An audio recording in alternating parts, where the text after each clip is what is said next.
প্রিয় বন্ধুরা, আমি আমার ছাত্রদেরকে ইংরেজি শব্দ অর্থ পড়তে দিয়েছিলাম।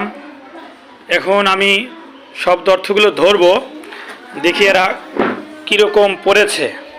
হ্যাঁ, আপনি দাঁড়ান,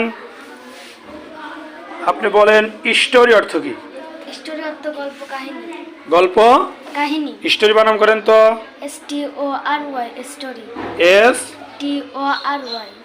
STORY STORY স্পষ্ট করে বলবেন। হ্যাঁ, ঠিক আছে। আপনি দাঁড়ান তো, আপনি বলেন সম্বন্ধে, এর ইংরেজি কি? অ্যাবাউট। আপনি অ্যাবাউট বানান করেন তো। ABOUT about. ঠিক, আপনি দাঁড়ান, আপনি বলবেন লস্ট অর্থ কি বলেন তো? লস্ট অর্থ হারিয়েছিল। বানান করেন তো। LOST lost. মাশাআল্লাহ। এরপরে দেখি, আপনি দাঁড়ান, দেখি আপনি বানান করবেন নোবেল লাইফ অর্থ কি? নোবেল লাইফ অর্থ মহান জীবন। বানান করেন তো। NOBLE Nobel LIFE life, Nobel life.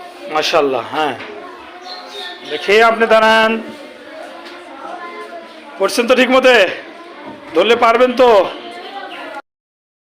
পারবে না?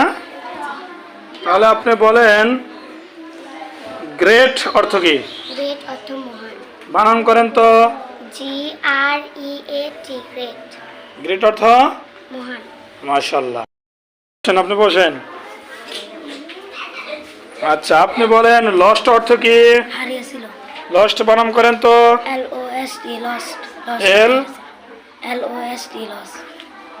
LOST lost. হ্যাঁ, লস্ট অর্থ হারিয়েছিল। হ্যাঁ, মাশাআল্লাহ। সবাই পড়ছেন ঠিক মতো তো? সবাইকে দলি পারবেন তো? জি। বসেন, আপনি পারবেন তো? হ্যাঁ, আপনি বলেন মঞ্জুর করলেন, এর ইংরেজি কি? গ্রান্টেড। গ্রান্টেড বানান করেন তো। GRANTED granted. জি। মাশাআল্লাহ।